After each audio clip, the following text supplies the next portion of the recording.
Қайырлы күн достар, каналыма қош келдіңіздер. Бүгін жұмсақ болып шығатын осындай синабони жасайтын боламыз. Осы рецептпен міндетті түрде жасап көріңіздер, өте дәмді әрі жұмсақ болып шығады. Ұнайтынына сөзсіз сенімдімін. Алда менің жаңа видео рецепттерімді көру үшін менің каналыма тіркелуді ұмытпаңыздар. Ең алдымен жұмыртқа, дрожж, 1 шай қасық тұзымыз, 60 грамм қантымызбен осында бір бокал немесе 200 грамм сүтіміз керек болады. Жылы сүт.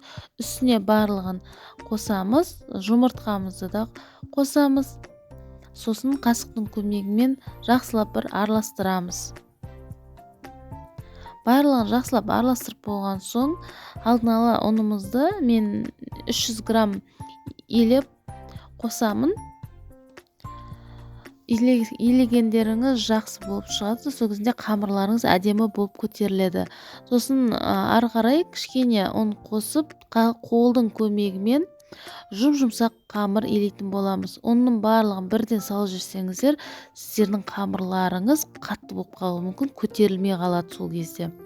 Жұмсақ болып еленген соң осында кішкене қолымызға жабысып тұрады. Сосын 2 ас қасық сұйық май немесе сары майымызды ерітіп, осылай қамырымызды 1-2 рет илеп жібереміз. Қамырымыз жылтыр, әдемі болып шығу керек.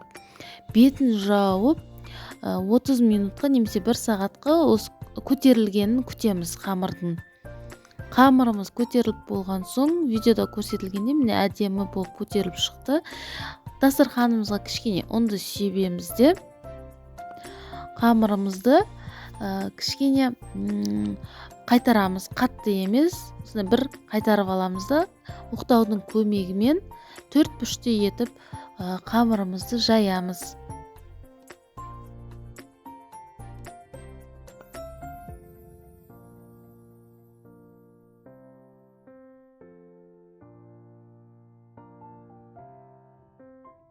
Мінекей қамырымызды жайып алдық. Енді қамырдың үстіне сары майымызды ерітіп, кесечканың көмегімен барлық жеріне жағып шығамыз. Бетіне сепкенге осындай 120 грамм немесе 100 граммда қантпен 1 ас қасық корицаны араластырамыз да бағанағы қамырдың үстіне себіп шығамыз. Барлық жеріне себіп шығасыздар. Егер сіздер корицаны ұнатпайтын болсаңыздар, корицаны аз қоссаңыздар да болады, немесе қоспасаңыздар да болады. Енді бұл өздеріңіздің қалауыңызша. Сосын видеода көрсетілгендей рулет қылып ораймыз қамырымызды. Шетін видеода көрсетілгендей қысып қамырымызды біріктіреміз. Енді синабонимізді біркелкі етіп кесіп аламыз.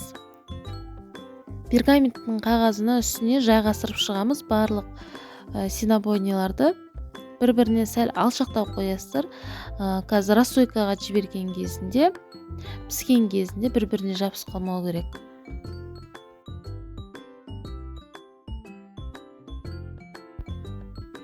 Міне бізде уже көтеріліп әдемі болып шықты. Енді қызып тұрған пеште 180 градуста пісіретін боламыз.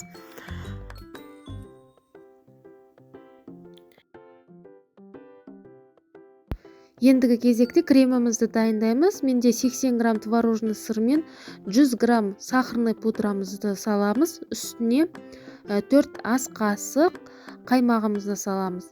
Сіздерде творожный сыр болмаса, қаймақпен де істеуге болады. Осыны барлығын қасықтың көмегімен немесе миксермен араластырамыз. Синабониларымыз пісіп шыққан соң үстіне жағамыз. Сіздерде осы рецептпен жасауға кеңес беремін. Өте әдемі болып шығады, жұмсақ болып. Үстіндегі кремі де өте нәзік болып шығады. Егер видео ұнаса, менің каналыма тіркелуді ұмытпаңыздар.